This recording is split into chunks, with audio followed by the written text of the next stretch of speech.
This is it. Luke chapter 2, verse 6. Well, let's get some backstory. Remember, Joseph also went up from Galilee, from the town of Nazareth to Judea, to the city of David, which is called Bethlehem. He went to Bethlehem because Caesar Augustus, the call went out, come be registered with your family, okay? And Mary went with him, his betrothed, who was with child. That's the backstory.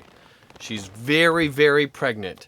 All of the anticipation, all of the waiting, all of the announcements from Gabriel to Mary, the announcement from Gabriel to her relatives, to Zechariah and Elizabeth, even rewinding way back into the prophets, all of this hope and expectation that there would be a rescuer, there would be a savior who would not just save people from their enemies, not just the God's chosen people from their enemies, but even that his salvation would be forgiveness of sins. All right, all of that is coming down to this moment. And so get ready for the Bible to sort of expound on the birth of Jesus. And while they were there, the time came for her to give birth. And that's it. That's the birth of Jesus. The time came.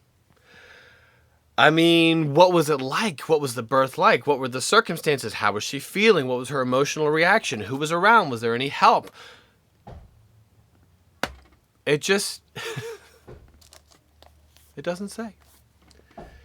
And she gave birth to her firstborn son, and wrapped him in swaddling cloths, and laid him in a manger. You know that. You've seen the story. You've seen the nativity. Because, why? So this gives you a clue, right? That laying him in a manger isn't maybe the most typical option. Because there was no place for them in the inn. So there's not room in whatever place you would expect them to be in. There's not room. And this is strange to me, because didn't Joseph come to this town because it's his family's hometown? Why aren't they staying with family? Well, we really don't know that they're not. Maybe they are staying with family, or maybe in a family, a family relative of Joseph. Maybe it's his stable. Maybe it's his house connected. A lot of times they would keep their animals, first century, architecture is probably different than we expect right now. I don't know that this is so unusual that they would hang out with the animals. This might be a pretty good second option. We really don't know. Some of the things that we've decided, are really just guesses. Let's just read it for ourselves. Something about this, laying him in a manger, was a little unusual. It needed some explanation. And the explanation is there was no place for them in the inn. And you can assume that's because everybody's traveling back to this area, and so the town got crowded. What town are we in? That's a good thing to remember. They're in the town of Bethlehem. And Bethlehem is connected to their ancestor David, who is a king. And so you get this royal theme going on.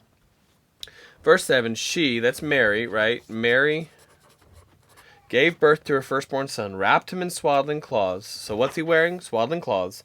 And laid him in a manger because there's no place for them in the inn. So what does it mean, right? These are three good questions. What does it say? What does it mean? What should I do? So what does all of this mean? It means that the promise that Mary would give birth to a son, it means that promise came true. They didn't have sonograms. They didn't have any ways to know. But this was a boy. That's what the angel said. So it means that promise came true. It also means that this connection to David is intact. Not only is Joseph's family line traced back to David, and there's some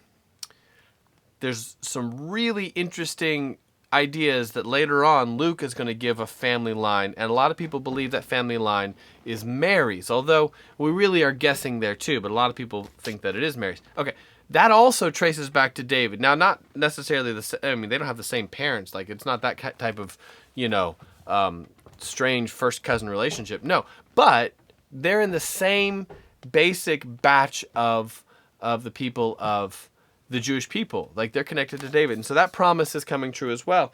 And it's very, very specific that not only are they connected to David, but they're in his town.